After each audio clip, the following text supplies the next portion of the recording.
Guys, so in today's lecture we'll be looking at colonialism and the countryside.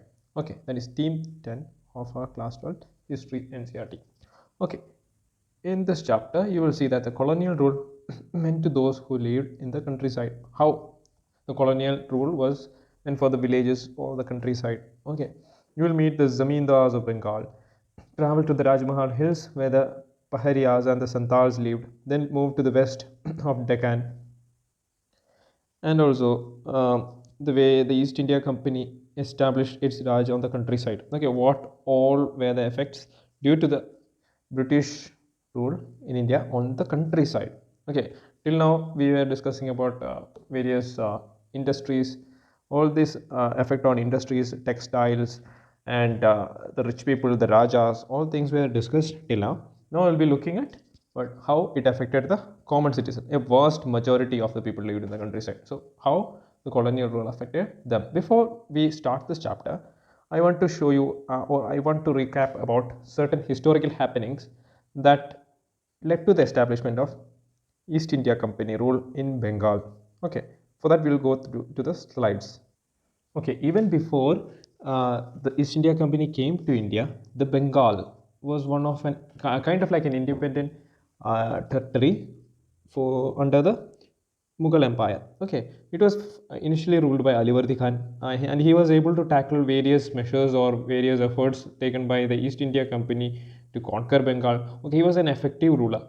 Okay, after him came Sirajuddaula. Okay, Sirajuddaula was actually he was really young and very impatient person. Okay, so what happened during that time was that the British East India Company, there were settlements, or we can say there were trade centers in Bengal by the East India Company and also by the French. Okay, both these external powers were having trade centers in Bengal, and they respected the Nawab, but later, due to wars between French and the British fleets, or we can say there was war going on between the Britain and France, these both, East India Company of Britain and that of French, began fortification. They began to fortify. Okay, now what happened? We cannot allow two groups. We have the French here and the Britain fighting in where? Under the rule of Sirajuddaula. Okay, the Nawab has to interfere. And what happened? Nawab told, you cannot build forts in my territory. Okay, and the French, they readily agreed. Okay, but the British began to question the Nawab. They began to mock the Nawab. Okay, and what happened? Sirajuddaula is actually an impatient person who came with an army, but it was not adequately prepared. He came and he stormed the British fortification and captured. At that time, we can say Warren Hastings was there, and Warren Hastings was captured by Sirajuddaula and put in prison. Okay, and after that, he went back. He went back to his palace, and what happened? He captured the British people, and he also led some British people to go to their fleets. And what happened? They went and met with this person, Robert Clive. Robert Clive came from Madras with an army to support these Britishers who were in Bengal. Okay, actually, Robert Clive managed to sideline with Mir Jafar, another very powerful commander of Sirajuddaula. Okay, and Mir Jafar had actually control of a vast number of soldiers under Sirajuddaula. Okay, and with his help, he managed to beat Sirajuddaula. Actually, Sirajuddaula was captured and he was killed, and they actually established a proxy state or a puppet Nawab. Mir Jafar was appointed as a puppet Nawab in Bengal. Okay, and Robert Clive went back. Robert Clive was an excellent, we can say, strategist. Okay, this is a portrait of Robert Clive. Okay, and what happened? They actually there was a long story short. There was also even Mir Jafar protested, and Mir Jafar protested. He was removed, and again Mir Qasim, his cousin or nephew, his relative, was again he was also put as the Nawab. Okay, then again Qasim protested. These people protested because the Britain was demanding a large sum of money as revenue, because they had expenses going on abroad. There was they wanted the local people or the Indians to support their expansionist ideas. Okay, and these Nawabs rejected the idea, and also then again Mir Jafar was appointed again. And what happened? There was another battle. Between the it was Nawabs were there, then the Mughal Emperor Shah Alam was there, and also the Nawab of Awadh was there. All these people combined forces came and attacked the British, but British military power was far more superior than the Indian rulers.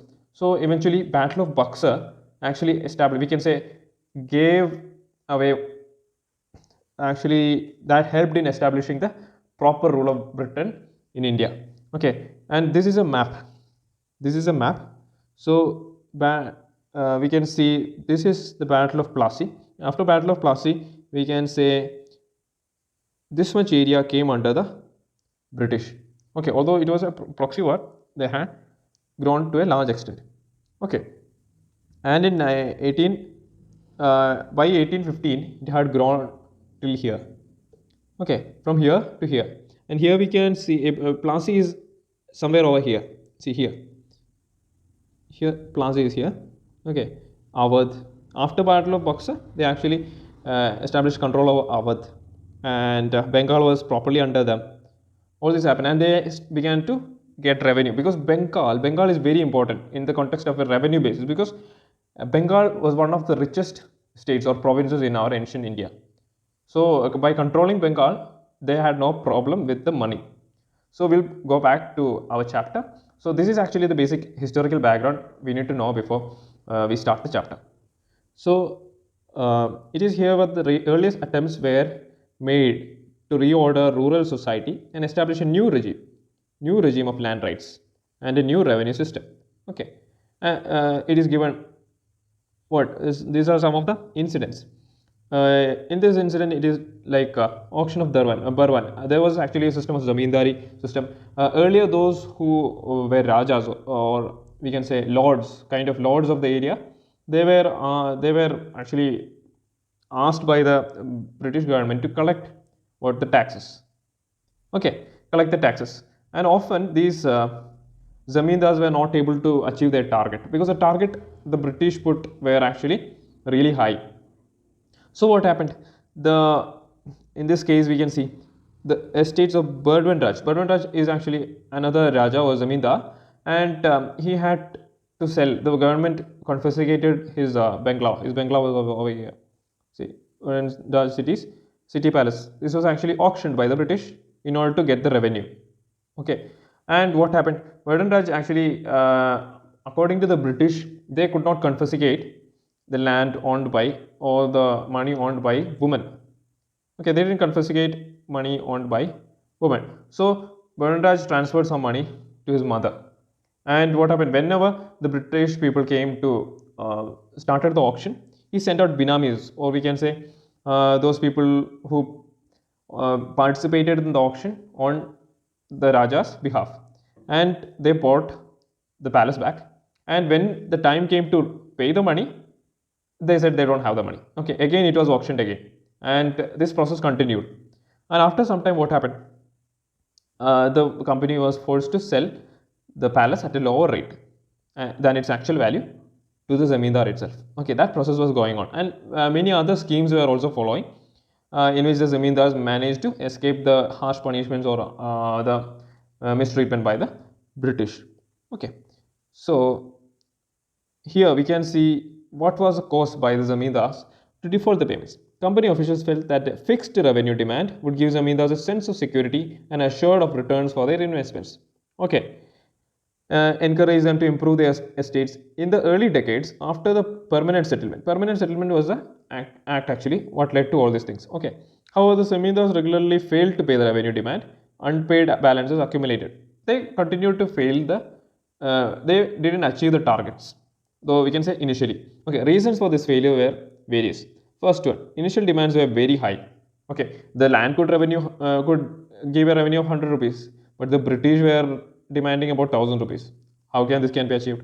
Okay, this was because it was felt that the demand was fixed for all time. For an agriculture producing area, the situation can change drastically. Sometimes the produce can be high, sometimes the produce can be low. So depending on that, the farmers having money also changes. The money with the farmers also changes. Okay, the company would never be able to claim a share of the increased income from land when the prices rose and cultivation expanded. To minimize this anticipated loss, see, whenever if the amount was fixed, whenever the cost went up, whenever the prices of the goods went up, the farmers made a profit. And if the rent was fixed, if the revenue was fixed or the tax was fixed, the colonizers, the colonial masters could not earn the benefit of the increasing prices. Okay. Second, this high demand was imposed on the 1790s, a time when the prices of the agricultural produce was depressed. Okay, making it difficult for the riots. Riots means peasants to pay their dues to the zamindar. If zamindar could not collect, what happened? Okay, who would pay the company? It led to the auctions of the zamindars' properties, or the company confiscated the land of zamindars. All these things happened. Okay. Third, the revenue was invariable.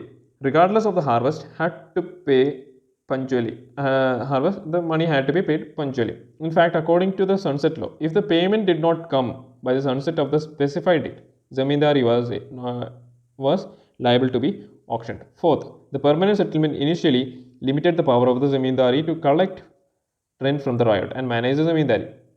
Okay, company had recognized the zamindars as importance, but it wanted to control and regulate them. Okay, they wanted to control.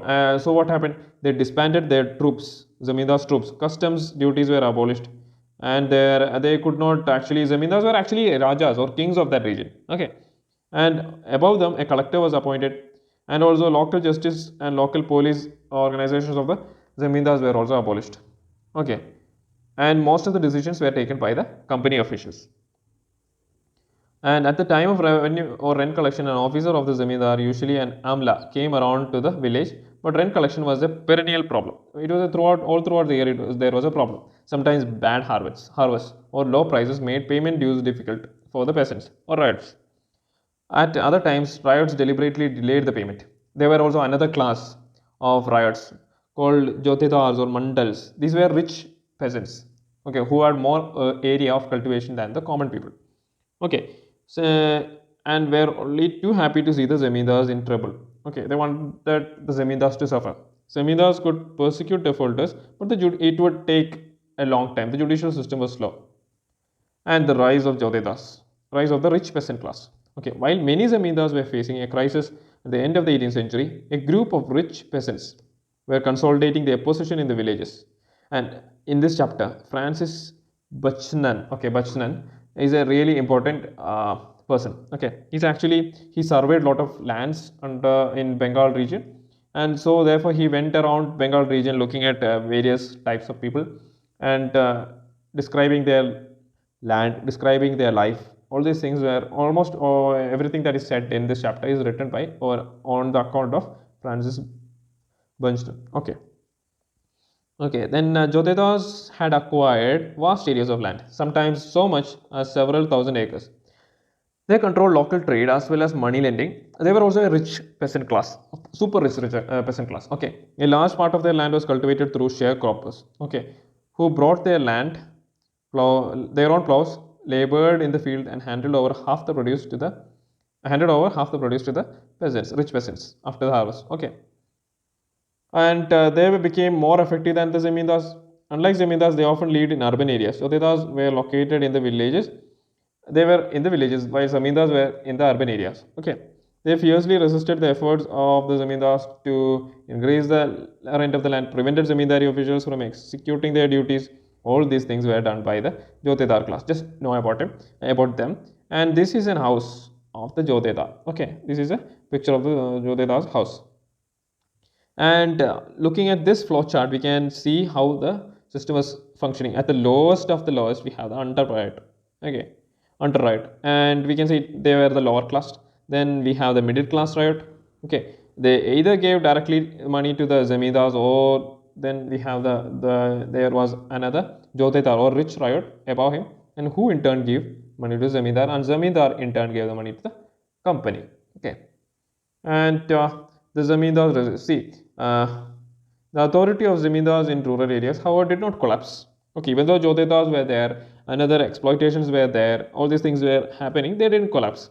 Okay, faced with an extraordinarily high revenue demand and possible auction of their estates, they devised ways of surviving pressures. All these things we have read about Raja Burdwan.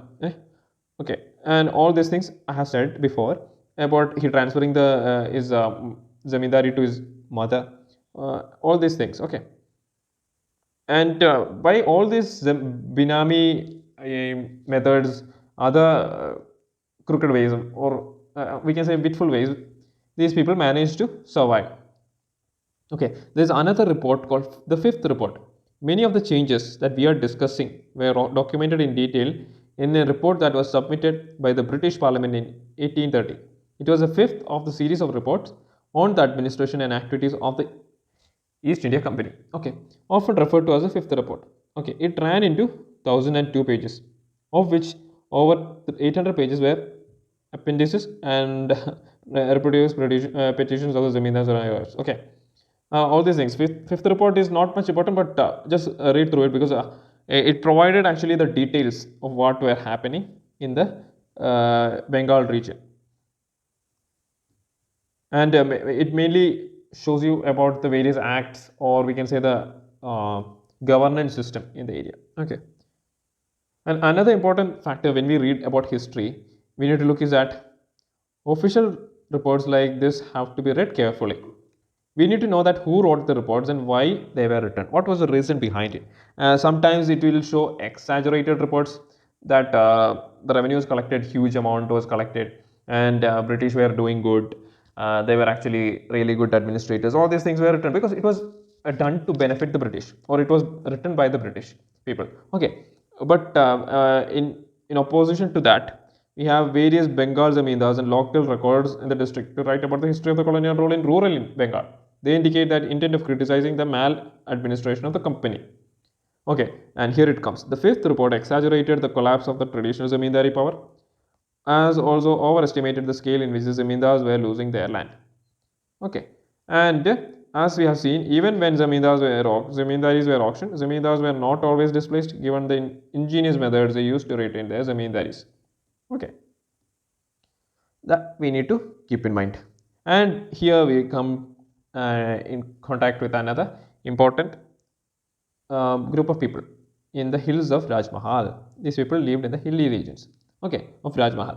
And again, we have our survivor, Bunchnanan, or Francis Bunchnanan. We will call him, I will call him Francis from here on, okay.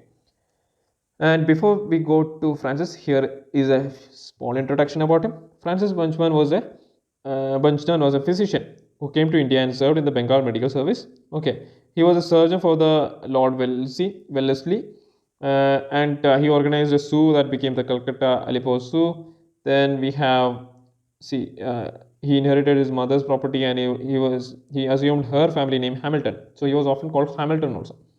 Okay, and who were these hill who were these hill folks? Okay, and why were they so apprehensive of the Francis visit? And we can see, if you look at the 18th century revenue records, we learned that these hill folks were often known as Paharias. Okay, these hilly people, the people lived in the dense hilly areas. They were called Paharias. They lived around the Rajmahal hills. Okay, they cleared patches of forest by cutting bushes and burning the underground. We can say juhu cultivation or slash and burn cultivation. On these patches, enriched their potash from the ash, the Paharias grew a variety of pulses and millets for consumption. Okay, and and also they collected mahua, a flower in which oil was made. Okay, for the cooking and all, and silk cocoons and raisins for sale, and wood for charcoal production. The undergrowth that spread like a mat below the trees and the patches of the grass that covered the lands with fallow provided pasture for what cattle. Okay, this is an image of a hill village in Rajmahal. Okay, the life of Paharias as hunters, shifting cultivators, food gatherers, charcoal producers, silkworm rearers. Okay, was thus ultimately connected to the forest. They lived in hutments within tamarind groves. Okay, they considered the entire region as their land. Okay, the basis of their identity as well as survival. Okay, they didn't like the intruders or the Britishers or any white people coming to the area. And this is another view of the jungle territory. Okay, and with their bases in the hills, Paharias regularly raided the plains. In the plainy areas, they were proper settled agriculturalists, and Paharias regularly raided them because it was actually a necessity for survival, particularly in the years of scarcity. They were a way of asserting power over the settled communities, and they often purchased peace by paying a regular tribute to the Paharia chiefs. Okay, traders similarly gave a small amount to the hill folk for the permission to use the passes controlled by them, and they also provided protection for the traders in return. Okay, and what happened to the British? Extension of settled agriculture was necessary to enlarge the sources of land revenue. Okay, they wanted more revenue to be generated, produce crops for exporting purposes, and establish the basis of settled ordered society. They thought that a society, a community which was going around cutting trees and burning them and again cultivating, again they moved to another land because there was no proper order. They thought that it was not a proper structure in which a civilized society will live. Okay, then what happened? The British people wanted to control the Paharias. Okay, as settled agriculture expanded, the area under the forest and pastures contracted. This sharpened the conflict between the hill folk and the settled cultivators. Okay, farmers began to raid settled villages with increasing regularity, carrying away food, grains, and cattle. Okay, and the colonial officials tried desperately to control and subdue the Paharias, but they could not because the task was very difficult. Okay, in the 1770s, the British embarked a brutal policy of extermination. It was like shoot on sight. They killed the Paharias. Still, there was no scope, and they resorted to what? The Paharia chiefs were given annual allowance and made responsibility to control their people. And some chiefs accepted, but those who accepted the new concept, they soon lost their power. Okay, as the pacification campaigns continued, the Paharias withdrew deep into the mountains, insulting themselves from the hostile forces, insulating themselves from the hostile forces, sorry, and carrying on a war with the outsiders. So when Francis traveled through the region in the winter of 1810 to 1811, Paharias naturally viewed him with suspicion and distrust because it is not like Francis was alone in these journeys. There was a very huge number of people, and their main aim was surveying these areas so that more proper resources like wood for railway sleepers, for export purposes, all these things should be generated. And also they were looking for natural resources like iron. All these things were looking at. And now we were looking at hill folks. Now we will see who were the settled cultivators were. Okay. In fact, there were newer intimidation days. Santhals were pouring into the area. Why? Clearing forests, cutting down timber, plowing land, and growing rice and cotton. As the lower hills were taken over by the Santhal settlers, the Paharias receded deeper into the Rajmahal hills.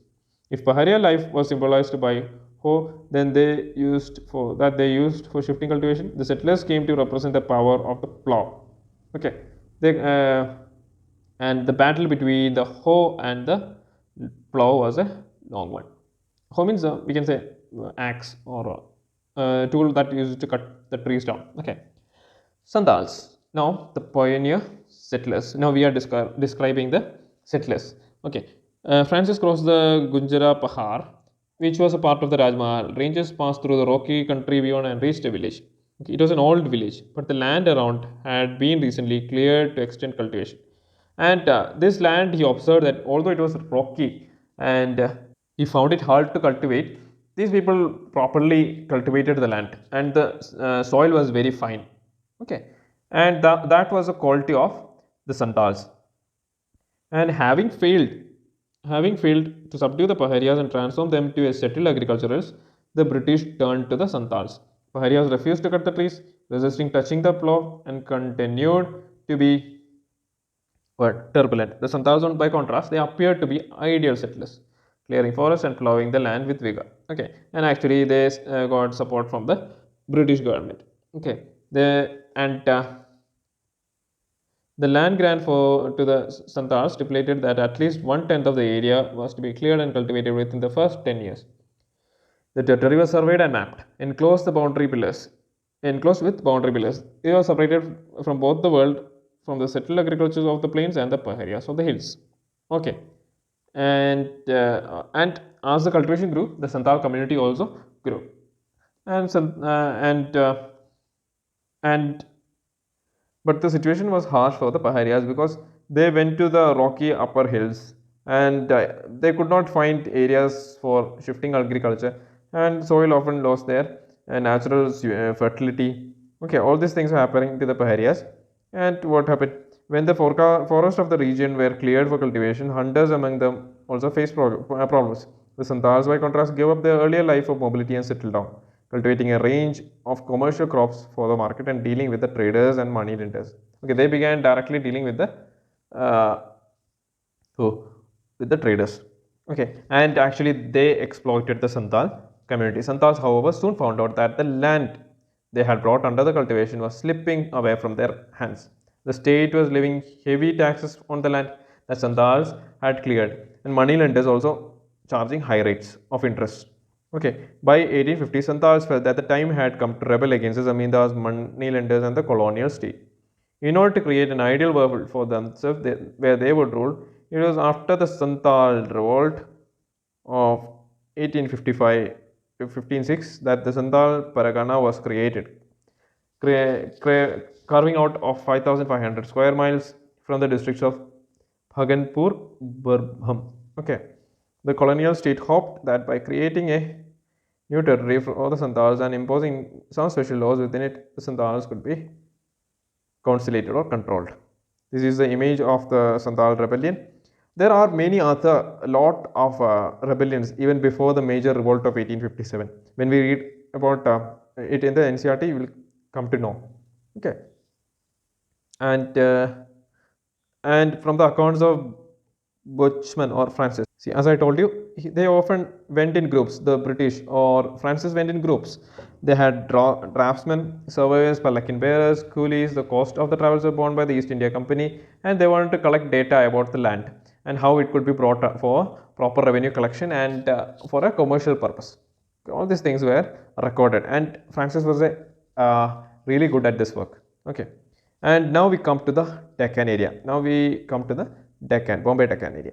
Okay, and we read about the colonial Bengal and Paharias and Santhals of the Rajmahal hills. And one way exploring such changes by focusing on a peasant revolt. In such climatic times, rebels express their anger and fury. They rise against what they perceive to be injustice and the causes of their suffering. Okay, and revolts also produce records of the historians that historians can look at. Okay, all these important events that were happening, it provided a proper record. It provided a cause, or what were the cause for the revolts, and how was the society at that time. All these things developed upon a major revolt. Okay, and one such revolt occurred in 1875 in Deccan. Okay, account books were burned. Okay, the movement began in Supa, a large village in Pune district, present day Pune. It was a market center where many shopkeepers, money lenders lived. In 12th of May 1875, riots from surrounding rural areas gathered and attacked. Riots means peasants, okay? Attacked the shopkeepers demanding the account books or debt bonds. They burned the khatas and looted the shops, and in some cases set fire to the houses of the shoppers. Okay, and from Pune, the revolt spread to Ahmednagar. Then over to the next months, it spread to even further. After an area of 6,500 square, over an area of 6,500 square kilometer, more than 30 villages were affected. Everywhere the pattern was the same. Shockers were attacked, account books burned, debt bonds destroyed. All this pattern repeated, and the British officials found it hard to control this. Okay, and troops were called in, and all these people were arrested. And Shoukers was someone who acted as both money lenders and a trader. In all these aspects of the tribesmen, we can see the major villain was the tradesmen or the money lenders. Okay, new revenue system is coming into place, and we will see the causes for this. Okay, as the British rule expanded from Bengal to other parts of India, new systems of revenue were imposed. The permanent settlement was rarely extended to any region beyond Bengal. We have read about the permanent settlement in the initial pages of our chapter. Okay, why it was so that it rarely extended to any region beyond Bengal? One reason was that after 1810, agricultural prices rose, increasing the value of the harvest produced. The farmers were making money, enlarging the income of the Bengal zamindars. Since the revenue demand was fixed, because in a particular land you could collect only 1,000 rupees, that was fixed. Under the permanent settlement, the colonial state could not claim any share of this enhanced income. Okay, they were missing out a lot of revenue. So, keen on expanding its financial resources, the colonial government had to think of ways to maximize its land revenue. So, in territories annexed in the 19th century, temporary revenue settlements were made. There were other reasons too.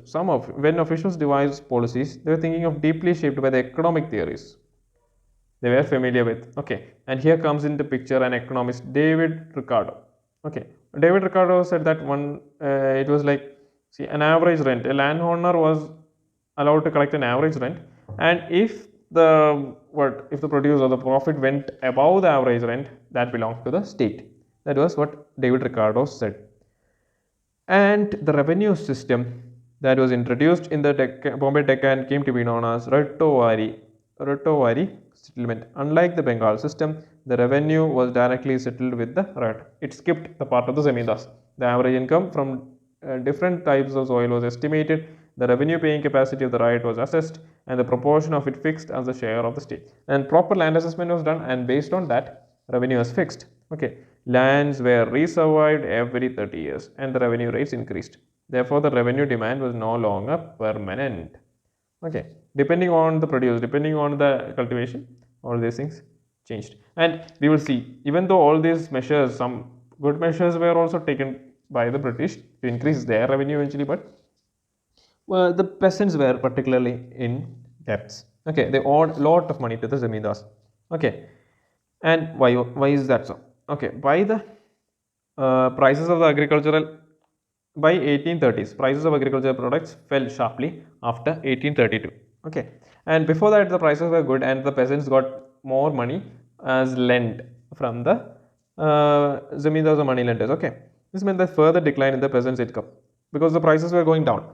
Okay, at the same time the countryside was devastated by the famine that struck in Bengal. Okay, in 1832 to 1834. One third of the cattle in Deccan were killed, and half the human population died. Those who survived had no agricultural stocks to see them through. So, where will they go to get money? Okay, they obviously lended or they borrowed. They borrowed actually from the money lender. Money lender lended the money to the peasants. But once a loan was taken, the riot had found it difficult to pay it back. A debt mounted. Loans remained unpaid. Peasants' dependence on moneylenders increased. They now needed loans even to buy their everyday needs and meet their production expenditure. Okay, and so see, interest rate were also high. I'll tell you an actual account in which a when you wanted to lend, or if the peasant lended an amount of 100 rupees, it was said that the interest rate was about 1000 rupees. That kind of money lending was going on in our country. Okay, and then came the cotton boom. After the agriculture, we have cotton boom. Okay, in 1860s, 3/4 of the raw cotton imports from Britain came from America. British cotton manufacturers had long worried about the dependence on American supplies. So when what happened, there was a civil war in America, and they wanted to find another part in the world under their territory that could replace this. Okay, and they found India to be the best place. When the civil war broke out in 1861, a wave of panic spread through cotton circles in Britain. Raw cotton imports from the Americas fell to less than 3% of the normal. Okay, messages were sent to India and elsewhere to increase cotton exports to Britain. In Bombay, cotton merchants visited the cotton districts to assess the supplies and encourage cultivation. Okay, so they gave money was given to the money lenders, who in turn extended the credit to these rural money lenders who promised to secure the produce. Okay, and the money was flowing in. and it was given to the peasants to cultivate. And whenever they asked money in advance, the money was given, and all this were happening. While American crisis continued, cotton production in the Bombay Deccan expanded between 1860 and 1864. Cotton acreage doubled. Area under cultivation doubled. In 1862, over 90% of the cotton imports into the Britain was coming from where? India. Okay. But these boom years did not bring prosperity to all cotton producers. Some rich peasants did gain, but the large majority, cotton expansion meant heavier debts. Okay, they were continually buying or taking money from the money lenders, but little money was given to them as a in return. Okay, and the credit rise up or this and while the boom lasted, cotton merchants in India had visions of capturing the world. They dreamt of capturing the world. They wanted to control the world with the money that was flowing in. By 1865, these dreams were over. As the Civil War ended, cotton production in America revived and Indian cotton exports to Britain steadily declined because the demand was over. Export merchants or the money lenders in Maharashtra were no longer keen on expanding long-term credit. They wanted the money back. Okay, so they decided to close down all their operations, restrict their advances to peasants, and demand repayment of outstanding debts. While credit dried up, the revenue demand increased. The first revenue settlement, as we have seen, it was in the 1820s and 1830s. Now it was a time for the next. Okay, and the demand increased dramatically from 50 to 100 percentage. How could riots pay? How could the peasants pay the inflated demand at that time? Okay, when the prices were falling and the cotton fields disappearing. Okay, and because moneylender could not, they had no trust in the capacity of the peasants. Okay, and here comes the injustice part. The money lending was certainly widespread before colonial rule, and moneylenders were often powerful figures. A variety of customary norms regulated the relationship between the moneylender and the riot. One general norm was that the interest charge, as I told you earlier, charged could not be more than the principal. This was meant to limit the moneylender's exactions and defined what could be counted as fair interest. Under the colonial rule, this norm was broken down. In one of the many cases investigated by the Deccan Riots Commission, the moneylender had charged over 2000 rupees as interest to the loan of 100 rupees. This in petition after petition, riots complained of the injustice in such exactions and the violations of customs, but it was of no use. Okay, and the riots came to see the moneylender as devious and deceitful. They complained of the moneylenders manipulating laws and forging accounts. Okay, and the British passed a limitation law that stated that loan bonds signed between the moneylenders and riots had a validity of only 3 years. This law meant to check the accumulation of interest over time. Okay, and after, moneylender, however, turned law around, forcing the riot to sign a new bond after every 3 years. When a new bond was signed, the unpaid balance, that is the original loan and the accumulated interest, was entered as what? Principal, and the interest charges were calculated. Okay, all these things were done by the moneylenders. And what happened? And in the petitions that Deccan Riots Commission collected, riots describe how this process worked, how moneylenders used a variety of other means to shortchange the riot. They refused to give receipts when loans were repaid, entered fictitious figures in bonds, acquired the peasants' harvest at low prices, and ultimately took over peasants' property. Okay, this was happening in our country. Okay, and British, however, were suspicious of the transactions based on informal understanding, as was common in the past. The terms of transactions they believed had to be clearly, unambiguously, and categorically stated in the contracts, deeds, and bonds. Okay, over time, peasants came to associate the misery of their lives with the new regime of bonds and deeds. They were made to sign and put thumb impressions on documents they did not know what they were actually signing. That was a problem. Okay. And this statement paragraph mainly deals with the Deccan Riots Commission. When the revolt spread in the Deccan, the government of Bombay was initially unwilling to see it as anything serious, but the government of India, worried by the memory of 1857, pressurized the government of Bombay to set up a commission to to investigate into the causes of the riots. The commission produced a report that was presented to the British Parliament in 1878. This report, referred to as the Deccan Riots Report, provides historians with a range of resources or sources for the study of the riots. Okay, this gives an idea about what was happening in the Deccan region, okay, and the Mumbai areas. Okay, the commission held inquiries in the districts where the riots spread, recorded statements of the riots, showcased moneylenders and eyewitnesses, compiled statistical data on revenue rates, prices, and interest rates in different regions, and collated the reports sent by district collector.